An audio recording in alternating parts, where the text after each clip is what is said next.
ஐயா வணக்கம் ஐயா. வணக்கம் வணக்கம், நமஸ்காரம். அகத்தியர் ஜோதிட வித்யாலயா அறக்கட்டளை சார்பாக 24வது கருத்தரங்கம் மிக சிறப்பாக போயிட்டுருக்குங்கய்யா. ஐயா, உங்கள்கிட்ட சில ஆன்மீக சம்பந்தமாக சில கேள்விகளை கேட்குறேங்க ஐயா. அதுக்கு தங்களுடைய பதிலை தெளிவாக கூறுங்கள் ஐயா. ஐயா, கோவிலில் ஏன் கொடிமரம் வைக்கிறாங்க? கோவிலில் கொடிமரம் என்பது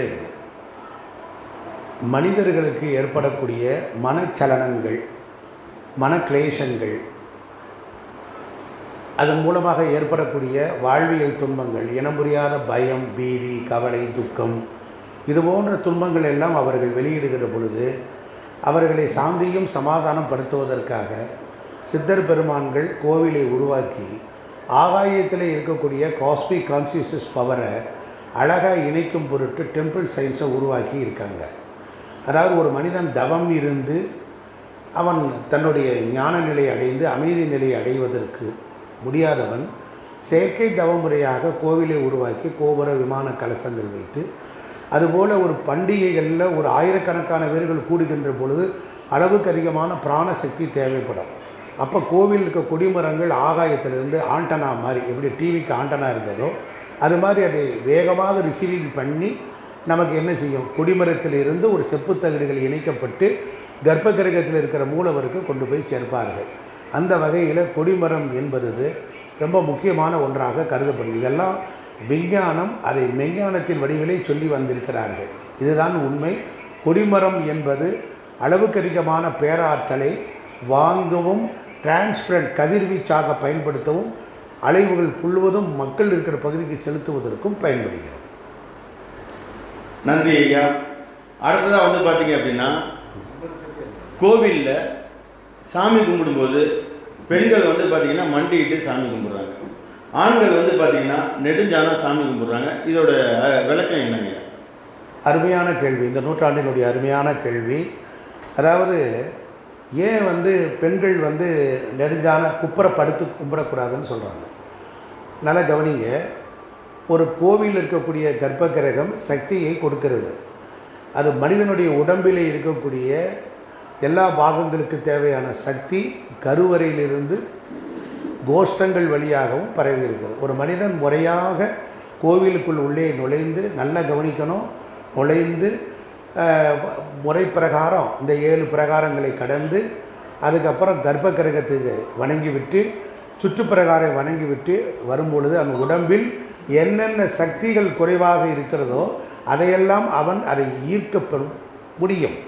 அப்படி ஈர்த்து விட்டு வருகின்ற பொழுது அவனுடைய உடம்பில் சக்திகள் அளவுக்கு அதிகமாகிவிட்டால், ஒருவேளை சக்தி அதிகமாகிவிட்டால் அதை அனலைசிங் அண்ட் நார்மலைசிங் பண்ணி தேவையானதை மாத்திரம் இன்க்ளூட் பண்ணிக்கிறதுக்காகத்தான் கொடிமரத்துக்கிட்ட கீழே விழுந்து கும்பிட சொல்வார்கள்.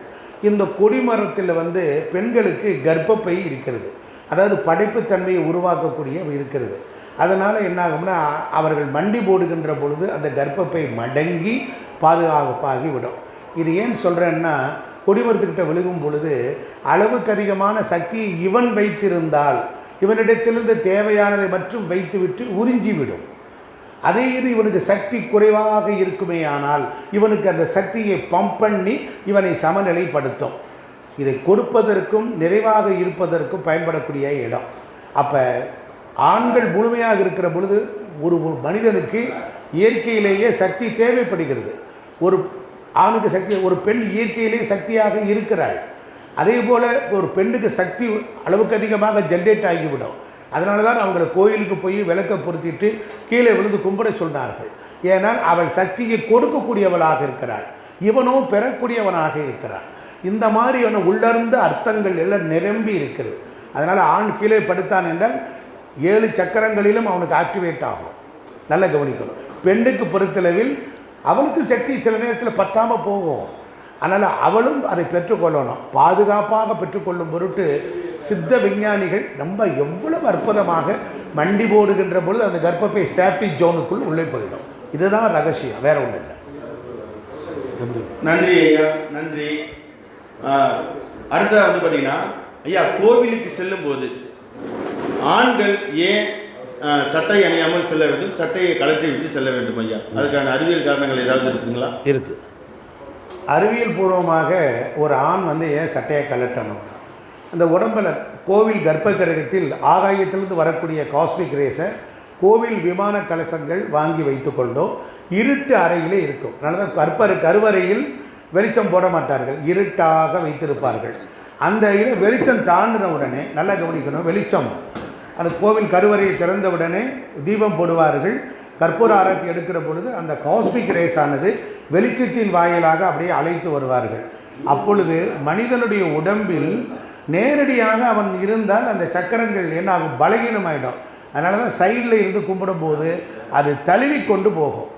ஆண் பேர் பாடியாக இருக்கும் பொழுது வேகமாக அந்த சக்தியை பெற முடியும். அதாவது 7 சக்கரங்களிலே மணிபூரக சக்கரம், அங்கே கருணை சக்கரம், அதாவது வந்து 7ல் தொப்புளில் இருக்கிறது, நெஞ்சுக்குழியில் இருக்கிறது, கழுத்துக்குழியில் இருக்கிறது. இந்த 4 சக்கரங்கள் இறைவன் நம்மளோடு வேகமாக வந்து பேசுவதற்கு என்பதற்காக அது பயன்படுகிறது. அதனால தான் சட்டையை கழட்ட. பெண்களுக்கு அந்த பழக்கம் இல்லை. நான் ஏற்கனவே சொல்லிட்டேன், பெண்கள் இயற்கையிலே அவங்க சக்தி உள்ளவர்களாக இருக்கிறார்கள். நன்றி ஐயா, நன்றி ஐயா. ஐயா எனக்கு ஒரு சந்தேகம். அதாவது கோயில் கருவறையில் சாமி கும்பிட்றாங்க ஆண் பெண் எல்லாம். ஆனால் நேருக்கு நேராக நின்று வணங்குறதில்ல. அதாவது ஆணுக்கு ஒரு திசையிலும் பெண்ணுக்கு ஒரு திசையிலும் இருந்து நின்று வணங்குறாங்க. அதுக்கு ஏன் காரணம்? ஏன் நேரம் நின்று வணங்கக்கூடாது? அருமையான கேள்வி. கோவில் கொஞ்சம் ஒரு நிமிஷம் அமைதியை கோஆப்ரேட் பண்ணுங்கள். அப்படியே கருவறையில் இருக்கக்கூடிய சக்தி வேகமாக வரும். ஒரு ஆண் அந்த தெய்வத்திற்கு இப்போ நான் தான் கருவறை இருக்கேன்னா வலதுகை பக்கம் தான் நிற்கணும். அப்போ தான் அவன் குலதெய்வத்தினுடைய பிரதிநிதித்துவம் நிற்கும். குலவழி ஒழுக்கம், குலவழி மாண்பு, குலவழியான குணங்கள் எல்லாம் குலதெய்வத்தினுடைய ரேஷானது அவனுக்குள் அங்கே இருக்கும். அது மட்டும் இல்லை, ஆண்கள் வடக்கு நோக்கி இருந்து சக்தியை பெற வேண்டும், பெண்கள் தெற்கு நோக்கி இருந்து ஞானத்தை பெற வேண்டும் என்பதற்காக வைத்திருக்கிறார்கள். ஒரு பெண்ணுக்கு கணவனார் இல்லாமல் கோயிலுக்கு போகக்கூடாது. அப்போ அந்த கோவிலுக்கு முன்னால், கருவறைக்கு முன்னால் நீங்கள் நின்றால் நேராக கும்பிடக்கூடாது. அந்த சக்தி என்னாகும் என்றால் கருவறையில் இருந்து இது நந்தி தேவர் வழியாக, பலிபீடம் வழியாக, சூலத்தின் வழியாக அந்த சக்தியானது நேராக கோபுர விமான கலசங்களிலிருந்தும் நேர கொடிமரத்துக்கு வழியாக போகும். அதாவது இந்த சக்தி நேரடியாக மோதினால் திக்குமுக்காடி போகும். அதனால் அது நேரடியாக நிற்கக்கூடாது, சைடில் தான் நிற்கணும். ஏன்னா பஸ்ஸில் ட்ராவல் பண்ணுறோம், பயங்கரமாக பஸ்ஸு போகுது, 100 கிலோமீட்டரில் போகுது. கதவை திறந்தீங்கன்னா ஓவராக காற்று அடிக்குது, தாங்க முடியல, மூச்சு திணறுது. அது லேசாக திறந்து வச்சிங்கன்னா அந்த காற்றை அனுபவிப்பது போல் தான். இவ்வளோ தான் ரீசன், வேறு ஒன்றுமே கிடையாது. ஐயா வணக்கம். எனக்கு ஒரு சின்ன கேள்வி. கோயில் இருக்கக்கூடிய விக்கிரகங்களை வந்து அதற்கு விதிக்கப்பட்டவர்களை தவிர, அந்த கோயிலுடைய அந்த பொறுப்பில் இருக்கிறவங்களை தவிர மற்றவங்க வந்து விக்கிரகங்களை தொடக்கூடாது அப்படின்னு சொல்கிறது என்ன காரணம்? அப்படி தொடும்போது வந்து நமக்கு என்ன மாதிரியான விளைவுகள் ஏற்படும்? அருமையான கேள்வி. கோவிலில் போனால் எந்த சிலையும் தொடக்கூடாது. ஏன் தொடக்கூடாதுங்கிறதுக்கு ஐயா கன்னியப்பன் ஐயா மூத்த ஆன்மீகவாதி அவர்கள் கேட்குறாங்க. ஒரு பவர் சென்டர், கோவில் என்பது ஒரு பவர் சென்டர். அது ஒரு ஜென்ரேட்டர் உற்பத்தி பண்ணிக்கிட்டே இருக்குது. எலக்ட்ரிசிட்டி போல் அது தொட்டால் சாக்கடிக்கும். அதை எலக்ட்ரிசிட்டியை எப்படி டேக்கிள் பண்ணுற மெத்தட் இருக்குது. எலக்ட்ரிசிட்டி எப்படி உருவாகும் அப்படின்னா ஜெனரேஷன், டிரான்ஸ்மிஷன், டிஸ்ட்ரிபியூஷன், இன்க்ளூஷன், இப்படி தான் நம்ம எடுத்துக்கிறோம். ஒரு பவரை அப்படி தான் எடுத்துக்கிறோம். அதே போல் கோவிலில் பொறுத்தளவில் ஆகாயத்திலிருந்து வரக்கூடிய சக்தியை கோபுரம் வாங்கி கர்ப்ப கிரகத்தில் வைத்திருக்கும். அதற்கப்புறம் வந்து என்ன ஆகுதுன்னா வெளியில் கதிர்வீச்சாக விடுது. எங்கேயுமே இப்படி போன்ற பவர் லைட்லாம் போட மாட்டாங்க. நெய் தீபங்கள் ஏற்றுவாங்க, அதுதான் பண்ணுவாங்க. அது என்ன ஆகும்னா அளவுக்கு அதிகமான வெளிச்சம் இருந்தால் அந்த காஸ்மிக் எனர்ஜி லாஸ் ஆகிடும். இன்னொன்று ஐயா சொன்னாங்க, சிலையை தொடக்கூடாது. இப்போ பாருங்கள், கோவிலில் விஞ்ஞானபூர்வமான ஒரு விஷயம் சொல்கிறேன். சாத்வீகமான அலைகளை அங்கு டெவலப்மெண்ட் பண்ணுது. ஒரு மனிதனுக்கு ராட்சசத்தன்மை, தாமசத்தன்மை, சாத்வீகத்தன்மை 3 குணமே இருக்கிறது. அது முக்குண வேலை என்று கூட பெரியவர்கள் வகுத்திருக்கிறாங்க. நீங்கள் சரியாக அந்த நேரத்தில் பாருங்கள், உங்களை அறியாமலே சாத்வீக வேலையில் இதமாக, பதமாக, குணமாக, அழகாக, மனமோல ரொம்ப குஷியாக இருப்பீங்க. நல்ல பெருந்தன்மையான குணம் வரும். ராட்சசத்தன்மையில் கோபம் வரும், எரிச்சல் வரும். தாமசத்தன்மையில் தூக்கம் வரும், மறுத்தல், மறுதளித்தல், இது போன்ற குணங்கள்லாம் வருது. இதெல்லாம் கண்டுபிடிச்சிட்டு ஒரு மனிதனுக்கு என்ன தேவை, அவனுக்குள் ஒளிந்திருக்கக்கூடிய சாத்விகத்தை தொட்டு தட்டி எழுப்பி அவனை ஒரு சுத்த புருஷனாக நல்ல அறிவுள்ளவனாக மாற்ற வேண்டும் என்பதற்காகத்தான் அந்த கோவிலிலே சாத்வீக சக்தியை அங்கே உருவாக்கி இருக்கிறார்கள். இப்பொழுது நாம் வெளியிலிருந்து வரக்கூடியவர்கள் பல்வேறு விதமான மன அலைகளில் இருப்போம், ஏற்ற இறக்கமாக இருப்போம். அந்த மனநிலையோடு அந்த சிலையை தொட்டால் என்னாகும், நமக்கு கிடைக்காது. இன்னொரு பெரிய விஷயம், அது ஒருவர் மட்டும் அங்கே நிர்வகிக்கிறார். நீங்கள் நல்லா கவனிக்கணும். பிராணயாமம், நாடி சுத்தி பிரணயாமம், சைவ பதார்த்த உணவுகள், அதிர்வில்லாத பேச்சுக்கள், நடைமுறை பாவனைகள், பாரம்பரியமான பழக்க வழக்கங்கள், இவைகளெல்லாம் பாருங்கள், அவங்க அப்படியே மென்மையாக இருப்பார்கள். இப்படிப்பட்டவர்கள் அதுக்கு தயாரிக்கப்பட்டு பயிற்றுவிக்கப்பட்டு அவர்கள் தான் அந்த கோவிலுக்குள்ள குருக்களாக, ஏன் பூசாரிகளாக, பல பல ஜாதி அமைப்புகளில் கூட அவர்கள் இடத்துல கூட இருப்பாங்க. அவங்கள போய் பாருங்கள், மென்மையாக இருப்பாங்க. ஏன்னா அந்த சாத்வீக அலைகள் இருக்கிற இடத்துல தானும் அத்தகையனாக மாற வேண்டும். இப்போ ஒருவர் கொடுத்து தான் நாம் வாங்க வேண்டிய நிலை இருக்கணும். நாமோ ராட்சசத்தன்மையிலேயோ தாமசத்திலேயோ இருப்போம். நமக்குள் தேவைப்படுகின்றது சாத்வீகம். அந்த சாத்வீகத்தை எப்படி பெற வேண்டும் என்பதற்குரிய இன்ஃப்ராஸ்ட்ரக்சர் தான் டெம்பிள் சயின்ஸ். அதனால் மனமோன போக்கில் எல்லாரும் சிலையை தொட முடியாது, கூடாது என்று வைத்திருக்கிறார்கள். இன்னும் நல்லாக புரியும் என்றால் நேரம் பற்றாது. நன்றி ஐயா, நன்றி. உட்காரு, உட்காந்து தானே பேச முடியும், உட்காரு. அடுத்ததான் ஐயா, எல்லாருமே விபூதி பூசும் பொழுது ஒரு சிலர் வந்து பார்த்தீங்க அப்படின்னா தண்ணீரில் அந்த விபூதியை நினச்சி இப்படி பூசுகிறாங்க. ஏன் தண்ணீரில் நினச்சி அந்த விபூதியை பூச வேண்டும்? எல்லாரும் பூசலாமா? அருமையான கேள்வி. விபூதி அப்படின்னா வீணா மேலான, பூதினா செல்வம். இப்போ சாதாரண மனிதர்கள் பக்தி மார்க்கத்தில் இருக்கிறவங்க இறைவனுடைய பிரசாதத்தை உடம்பில் அனுபவித்துக் கொள்ளலாம். நீர் குலைத்து உடம்பில் 16 இடங்களிலே பூச வேண்டுமானால் அதற்கு ஒரு வழி வகுத்திருக்கிறார்கள். யாரெல்லாம் அந்த மந்திரத்தை மந்திர சக்தி மூலியமாக, அதாவது சுருக்கமாக சொல்ல போனால் தீட்சை பெற்றவர்கள், அவர்கள் நீரில் குலைத்து பூசலாம். ஆனால் ஒன்றே ஒன்று, சுடலைகளை தன் தந்தையோ தனக்கு வேண்டப்பட்டவர்களோ ஏறிய பொழுது அந்த கிரியைகளுக்காக அப்பொழுது அவர்கள் நீரில் குலைத்து எல்லாருக்கும் பூசி விடுவார்கள். நல்லா கவனிக்கணும். எப்பொழுதுமே நாம் எல்லாரும் உத்துலனமாகத்தான் பூசணும். விபூதி எடுத்து சிவசிவா என்று பூசிக்கொள்ள வேண்டும்.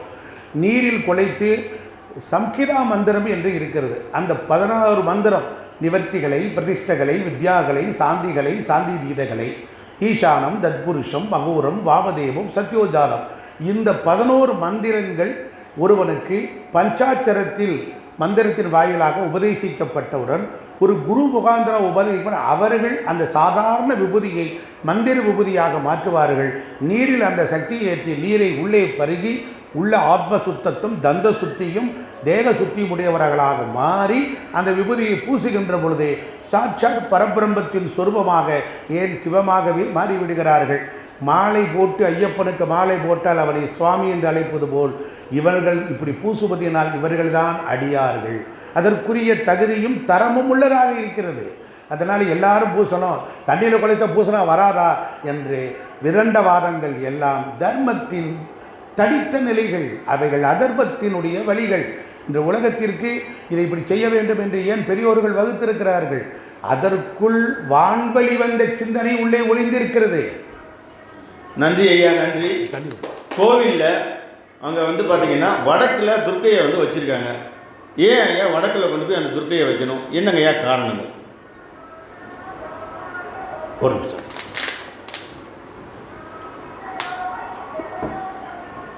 மணி அப்படியே உட்காந்து எப்படி அசஞ்சன மைண்டு டிஸ்டர்ப் ஆயிடும். ஒரு வீட்டுக்கு ஒரு கரண்ட் வருது. தயவுசெய்து கேளுங்க. 40 ஆண்டுகால ஆன்மீகத்தை அறிவியல் வாயிலாக ஆராய்ச்சி செய்ததனுடைய விஷயத்திற்கு ரவி சேகுமாருக்கு நான் நன்றி சொல்கிறேன். கடவுள் எப்படி வருகிறார், கோவில் எப்படி சக்தி பெறுகிறது என்பதெல்லாம் ஆராய்ந்தேன். ஆனால் அதையெல்லாம் எங்கு இறக்கி வைக்க வேண்டும் என்று தெரியவில்லை. கொல்லிமலை அரப்பளீஸ்வரருடைய திருவடியில் வைக்கிறேன். ஒரு கரண்ட்டு ஒரு வீட்டுக்குள்ளே வருது. ஒரு கரண்ட்டு ஒரு வீட்டுக்குள்ளே கொடுத்துட்டாங்க. இன்ஸ்டாலேஷன் பண்ணியாச்சு. உள்ள வயரிங்லாம் பண்ணி வச்சுட்டாங்க. கரண்ட்டு இபியிலேருந்து கொடுத்து நமக்கு போர்டு வழியாக வந்துருச்சு.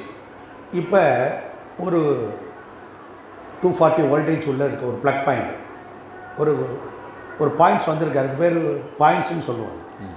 அதில் கரண்ட் வரும், ஃபேன் மாட்டினா ஃபேன் ஓடும், டியூப்லைட் மாட்டினா டியூப்லைட் எரியும், ஒரு குண்டு பல்பு போட்டோம்னா குண்டு பல்பு எரியும். அதே இதில் ஒரு அயன் பாக்ஸை போட்டால் அயன் பாக்ஸ் ஹீட்டிங் ட்ரீட்மெண்ட்டாக மாறும். Heat provisional heat element heat எக்யூப்மெண்ட்டுக்குள்ளே போகும் பொழுது அது ஹீட்டராக மாறும். அது மாவாற்ற கிரைண்டரில் ப்ளக்கை போட்டால் கிரைண்டராக சுற்றுதில் எல்லாம் உண்மைதானே. அப்போ தேவை என்ன? கரண்ட்டு. இறைவன் ஒருவரே, அவர் ஆகாயத்தில் இருக்கிறார். அவரை ஆகாயத்திலிருந்து விண்ணிலிருந்து மண்ணுக்கு அழைத்து வந்து நாம் வச்சிருக்கும் பொழுது அந்த சக்தி அளவுக்கு அதிகமான சக்தியாக இருந்தால் பயன்படாது. அதனால் அதை ஸ்டெப் டவுன் பண்ணுறதுக்கு தான் மூல கருவறையில் கருங்கல்லால் செய்யப்பட்டு கருவறையில் சிவனையும் பெருமாளையும், அதாவது ஹச்டி கடவுள்கள் என்று சொல்லக்கூடிய அந்த கடவுள்களை எல்லாம் வைத்திருக்கிறார்கள். லோ டென்ஷன் எல்டி என்கிற வகையில் பரிவார தேவதைகளை வைத்தார்கள். இப்போ அதே சக்தி தாய்மை உள்ளதாக, துன்பத்தை போக்குவதாக, துயரத்தை தீர்ப்பதாக இருப்பதற்கு கருணையே வடிவமான விஷ்ணு துர்க்கையை வடக்கில் வைத்தார்கள். வடக்கிலிருந்து வரக்கூடிய காந்த சக்தியும் துருவ பேராற்றலும் இணைந்து காஸ்மிக் ரேஸோடு இணையப்பட்டு அந்த சிலைகளுக்கு கீழே வைத்திருக்கிற சக்கரங்களும் அதனுடைய பிம்பங்களும் சேரும் பொழுது இந்த ஆற்றல் அந்த இடத்திலே துர்க்கையாக வேலை செய்கிறது. அதே துர்க்கைக்கு ஒரு 3 அடி தள்ளி ஒரு பிரம்மா இருப்பார். அவருக்கு படைப்பாற்றலை, நமக்குள்ள இருக்கிற கிரியேட்டிவிட்டியை உருவாக்கும் பொருட்டு அங்கே சிலைக்கடியில் பிரம்ம எந்திரத்தை வைத்து பிரம்மாவை வைத்திருப்பார்கள். அதே கருவறையிலிருந்து கசியக்கூடிய இண்டக்ஷன் கரண்ட், எப்படி நம்ம கரண்ட்டில் வயரில் வச்சிங்கன்னா அப்படியே டெஸ்டர் லைட் எரியும், அதுக்கு பேர் இண்டக்ஷன் கரண்ட். 50 சைக்கிள்ஸ் போகும். அது கரண்ட்டில் 50 சைக்கிள்ஸ் ஏறி இறங்கும். அப்படி ஏறி இறங்குகிற பொழுதும் கிடைக்குது. இப்போ கருவறையினுடைய ஆற்றல் கசிவதை அதை உபரியாக வாங்கி அதுவும் பயன் தரத்தக்க வகையில் பயன்படுத்தினது மேற்கு திசையில் லிங்கோத்பவர், அதே திசையில் தெற்கு திசையில் தட்சிணாமூர்த்தி, அதுக்கப்புறம் ஈசானிய திசையில் நடனமாடக்கூடிய நர்த்தன விநாயகரை வைத்திருப்பார். இதெல்லாம் நிறைய பேருக்கு பார்த்துட்டு போவாங்க, இதுக்கு தெரியாது. இப்போ வடக்கில் இருந்தால் அது அந்த கரண்ட்டு துர்க்கையாக மாறும். தெற்கில் இருந்தால் தட்சிணாமூர்த்தி. ஹார்ட்டுக்கும் மூளைக்கும் போகக்கூடிய நரம்பு மண்டலங்களை ஆட்சி செய்பவர் தட்சிணாமூர்த்தி. அதே போல் குழந்தைகளுடைய கல்விக்கு தட்சிணாமூர்த்தி காலுக்கு கீழே ஒரு முயலகன் என்பவனை ஒரு விதிச்சிருப்பார். அதுக்கு என்ன காரணம்? அவனுக்கு பேர் அபஸ்மாரன்னு பேர். அதாவது ஒரு குழந்தை மூஞ்சில் கொசு சுற்றிக்கிட்டு படிப்பு வராமல் மயங்கி போய் புத்தி தடுமாறி ஞாபக சக்தி வராமல் இருக்கக்கூடிய குணத்தை கூட குடிக்கக்கூடிய அந்த அபஸ்மாரன் என்கிற பூதத்தை தட்சிணாமூர்த்தி காலால் விரித்து அறிவு, புத்தி, ஞானம், சித்தத்தில் தெளிவை தரக்கூடிய கடவுளாக தெற்கு திசையில் இருக்கிறார். இப்படி ஒரு ஆண் பெண் உறவின் காரணமாக குழந்தை பிறப்பு தடைபெறாமல் இருக்கணும் என்பதற்காக தான் அவனுக்கு அந்த லிங்க உற்பத்தியை, ஆண்மகனுக்கு அந்த சக்தியை கொடுப்பதற்கு தான் லிங்கோத்பவர் என்று வைத்திருக்கிறோம். இப்படி நம்முடைய ஆலயங்கள் யாவும் மறைமுகமாக ஆன்மீகத்தை சொல்லிக்கொண்டே இருக்கின்றன. இதுதான் ரைட்டு. ஒரே கரண்ட்டு, குண்டு பல்புனா குண்டு பல்பு, ஃபேன்னா ஃபேன். இப்படி ஒரு சக்தியை பயன்படுத்தி இறைவன் ஒருவரே, அவர் எல்லா இடத்திலும் நீக்கமர நிறைந்திருக்கிறார் என்கிற வார்த்தை எதை எங்கெங்கு எப்படி பயன்படுத்தி கொள்ள வேண்டும் என்பதை வரையறையும் வரைமுறையும் செய்திருக்கிறார்கள் நம் முன்னோர்கள். நன்றி ஐயா, நன்றி. பெண்கள் ஏன் ஐயா கர்ப்பகிரகத்திற்கு செல்லக்கூடாது? இயற்கையிலே பெண்ணுக்கு கருவறை இருக்கிறது, அவர்கள் போகக்கூடாது. ஒரு பெண் இயற்கையிலே சக்தியாக இருக்கிறாள், அவளுக்கு ஏன் சக்தி வேண்டும்? நல்லா கவனிக்கணும். இன்னும் நிறைய பேருக்கு தெரியல. சக்தி அளவுக்கு அதிகமாக மாறும் பொழுது சக்தியை இங்கே கொண்டு போய் இறக்கி வைத்து விட்டு வரக்கூடிய இடம்தான் பெண்களுக்கு கோவில். பெண்களுக்கு கோவிலுக்கு போய் சக்தி வருவதில்லை. ஒரு பெண் சில நேரங்களில் சக்தி குறைவாக இருப்பாள், பலகீனமாக இருப்பாள். புரிந்துருச்சுங்களா நினைக்கிறீங்களா? அப்போ அவளுக்கு அங்கே போனால் இருக்கும். கருவறையில் போகக்கூடாது. ஆணுக்கு ஏன் கருவறைக்குள்ள எந்த ஆண் பெண்ணும் கருவறைக்கு போகக்கூடாது. அவருடைய டியூட்டி. இப்போ ஃப்ளைட்டில் ஓட்டுறார் மேலே, அவருக்கு ரூம் கேபினுக்குள்ளார நமக்கு என்ன வேலை? பயனாளிக்கு என்ன வேலை? நீ பயணம் செய்கிறவன், ஆனால் நீ அங்கே தான் இருக்கணும். எல்லா இடத்துலையும் முரண்பாடுகள். கோவில் கருப்பகிரகத்துக்குள்ளார பெண்கள் போகக்கூடாதுன்னா அவங்களுடைய உடம்பில் அனாட்டமி சயின்ஸ்லேயே அந்த கருவறை இருக்குது. அந்த ஓவரின்னு ஒன்று இருக்குது, படைப்புத்தன்மை இருக்கிறது. அந்த தன்மை அளவுக்கு அதிகமான மின்னோட்டத்தின் காரணமாக அளவுக்கு அதிகமான எதிர்பாராத காரணமாக அது பலகீனம் அடையவோ அது அழிந்து விடவோ அதன் இயக்கங்கள் அதனுடைய மூலக்கூறு செல்களில் பாதிப்புகள் வராமல் இருப்பதற்கும் முன்னோர்கள் அறிந்து தான் அவங்களை போக வேண்டாம்னு சொன்னாங்க. இல்லையென்றால் நம்மை படைப்பவளே ஒரு தாய். அதனால தான் அவங்களுக்கு குட் ரெஸ்பெக்ட் கொடுத்து எல்லாமே பெண் கடவுள்களாக வைத்திருக்கிறோம்.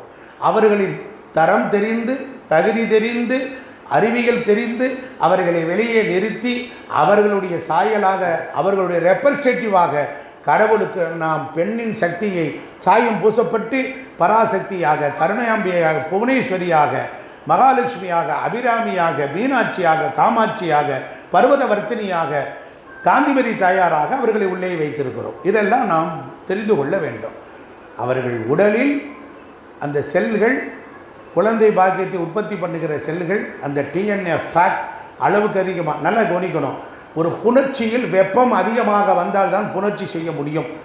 வெப்பத்தில் இரத்தம் வெப்பம் அடையும் பொழுது தான் அதுதான் ஸ்கலிதமாக மாறுகிறது. அதுதான் விந்து என்கிற விஷ்ணுவாக மாறுகிறது. அப்போ விஷ்ணு என்கிற ஒன்று தொப்பிலில் இருந்து பிரம்மா முளைக்கிறார் என்கின்ற சிலையினுடைய தன்மையும் ஒரு ஆண் மகனுக்கு உண்டு. அதே நேரம் ஒரு பெண் கர்ப்ப கிரகத்தில் அதிகம் இருந்தால் யார் வேணாலும் இருக்கலாம். ஒருவேளை குழந்தை பேறு தடர்ந்து வயது தளர்ந்து முதிர்ந்தவர்கள் இருக்கலாமா? இருக்கலாம். ஆனால் முடியாத காரணத்தினால பலகீனமான காரணத்தினால அவர்கள் அதை ஏறி இறங்குவதற்கு அவாய்ட் பண்ணுவார்கள். பாருங்கள், ஐயப்பன் கோயிலேயே ஏன் வரக்கூடாது? அதாவது காமம் என்கிற இச்சையை உலகத்திற்கு பெண்ணுனா காமம். அப்போ துறவரமாக போகக்கூடியவர்கள் 48 நாள் விரதம் இருந்து ஆகார ஆடி ஒழுக்கத்தோடு கடைபிடித்து நியமன நேஷ்டிகளோடு வாழக்கூடிய இந்த யாத்திரை போகக்கூடியவர்களிடத்தில் காமத்தை வெளிப்படுத்தக்கூடிய எந்த பெண்ணாக இருந்தாலும் அது வயிறாக இருந்தாலும் எடுப்பு துடுப்பாக இருக்கக்கூடிய பெண்கள் அவங்களே அனுமதிக்கிறது இல்லை. காரணம் என்ன என்றால் காமத்தை கட்டுகின்ற இடத்தில் காமத்தின் பாய்ச்சலை வருவதற்கு ரொம்ப நேரம் ஆகிவிடாது. எல்லாரும் உலகத்தில் ஆண்கள் நான் ஒழுக்கமாக இருக்கிறேன் என்று சொல்வதற்கு என்ன காரணம்? வாய்ப்பு கிடைக்காதனால் ஒழுக்கமாக இருக்கிறான், கட்டுப்பட்டு இருக்கிறான். இல்லை என்றால் அவன் எங்கு வேணாலும் பாய்வான், என் உள்பட. நன்றி ஐயா, நன்றி. கோவிலில் ஸ்ரீசக்கரம் வந்து பார்த்தீங்கன்னா மேல் இருந்து கீழ் நோக்கி அமைஞ்சிருக்கு. அதோட காரணங்கள் என்ன ஐயா? 1,84,00,000 யோனி பேதங்கக்கூடிய உயிர்கள் இருக்குது. ஆகாயம் என்கிற தகப்பனிடத்திலிருந்து பூமி என்கிற தாய்க்கு அந்த சக்தி வரணும், அவ்வளோதான்.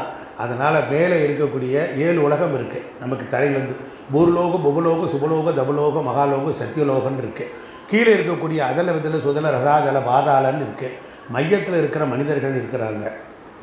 ஸ்ரீசக்கரம் எதை குறிக்கிறது என்றால் ஒரு மனிதனுக்கு சக்தி மண்டலத்தை குறிக்கிறது. பூமிக்கு மேலே எத்தனையோ உலகங்கள் இருக்குது. ஆனால் மனிதர்களை சுகமாக இருக்கும் பொருட்டு அந்த சக்தியை கிரகிக்கக்கூடிய தன்மை. கீழ் நோக்கிய முக்கோணம் என்பது இல்லற வாழ்க்கையை குறிக்கிறது. மேல் நோக்கிய முக்கோணம் என்பது யோக சாம்ராஜ்யத்தை குறிக்கிறது. மேலிருந்து கீழ் நோக்கி வரக்கூடிய சக்தி என்கிற தாயிடத்தில் அந்த சக்தியை பெற்று தான் தனித்திருந்து தன்னிலிருந்து ஒருவன் யார் என்று தெரிந்து கொள்வதற்கு அவன் யோகக்கலையின் வாயிலாக மேல் உலகம் போக முடியும். மேலிருந்து கீழ் நோக்கி வரக்கூடிய சக்தியை பெற்று அந்த சக்தியின் வாயிலாக மேல் உலகத்தை போவதற்கும் இன்பத்தை ஆண் பெண் உறவில்லாமல் பேரின்பத்தை பெறுவதற்கும் மேல் நோக்கிய முக்கோணங்கள் காட்டுகின்றன. இவ்வளோதான், ரொம்ப சிம்பிள். நன்றி ஐயா, நன்றி. கோவிலில் ஏன் ஐயா தட்சிணாமூர்த்தியை வைத்தார்கள்? நான் அதுக்கு ஏற்கனவே சொல்லிட்டேன். தட்சிணாமூர்த்திங்கிறது டிஸ்டர்ப் பண்ணாதீங்க. கல்விக்காகவும் ஞானத்திற்காகவும் ஒரு மனிதன் தவமே இருக்க முடியாது. எல்லா நாளையும் தவம் இருக்க முடியாது, மனதை கட்டுப்படுத்த முடியாது. அப்போ என்ன ஆகும்? எண்ணமற்ற நிலைதான் தியானம், எண்ணமற்ற நிலைதான். அப்போ ஒரு மனிதன் தாட் ப்ராசஸ் அற்ற நிலைக்கு போகணும்னா அவன் லிபரேட்டட் பர்சனாக மாற முடியும். நல்லா கவனிச்சுக்கணும். எண்ணமற்ற நிலை தியானம். தியானம் ஆன்மாவின் தொடக்கம். தியானம் என்பது ஆன்மாவின் தொடக்கம், ஆன்மாவின் பயணம். அப்போ என்ன செய்யும்? அந்த சக்தியை தவம் இருந்து குருமார் உதவியோடு மேல் நோக்கி போகக்கூடிய நிலைக்கு ரொம்ப கஷ்டம். அதனால் சுலபமாக அங்கே போய் உட்கார்ந்து தியானம் செய்யணும். கோவிலில் போய் மந்திரத்தை மூலவருக்கு ஒருவர் மாத்திரம் சொல்ல, மற்றவர்கள்லாம் அமைதியாக தான் இருக்கணும். தியானம், கோவிலில் இருக்க கடவுள்களுக்கு தியானம். உதாரணத்திற்கு ஒரு மாரியம்மன் இருக்குது அப்படின்னு சொன்னால் அதை எப்படி ஓதியிருப்பாங்கன்னா, சிலை வடிவம் வச்சுருப்பாங்க, சக்கரங்கள்லாம் பிரதிஷ்டை பண்ணியிருப்பாங்க, ஒரு கரண்ட்டு கொடுத்தாச்சு. இப்போ உதாரணத்திற்கு ஒரு மின்சாரம் வயரு ஒரு டிவி ஒரு டெக்கு ஒன்று இருக்குது, அதில் சிடிங்கிற ஒரு சக்கரம் டிவி இருக்குது, அதுலேருந்து வயர் டிவி மானிட்டருக்கு வந்துருச்சு. இப்போ கரண்ட்டை போட்டாச்சுன்னா டெக்கு வேலை செய்யும், உள்ள சிடி வேலை செய்யும், சிடியிலேருந்து படம் டிவி ஸ்க்ரீனுக்கு வரும். இவ்வளோ இதே போல் தான் நமக்கு கோவில்லையும் அப்படித்தான். சிடி விபதமாக இருக்கும். இப்போ மாரியம்மன் சீடியை போட்டால் மாரியம்மனாக தெரியும், காளியம்மன் சீடியை போட்டால் காளியம்மனாக தெரியும். அதே மாதிரி தான் நம்முடைய இன்ஃப்ராஸ்ட்ரக்சர், கோயில், டெம்பிள் சயின்ஸ் எல்லாம் இப்படி தான் உருவாக்கியிருக்காங்க. இப்போ பாருங்கள், தியானம் அருணம் அணிநிவாங்கம் அக்னிகேஷம் கரண்டம் டமருகம் தரசூலம் கட்ககஸ்தம் கபாலம் அனலனயனாகம் ஆசனம் பத்மவீடே நிகழ புவன வந்தயம் சீத்தலா மாரிமீடே அப்படின்னு சொல்கிறாங்க. இந்த ஸ்லோகம் அம்மனுடைய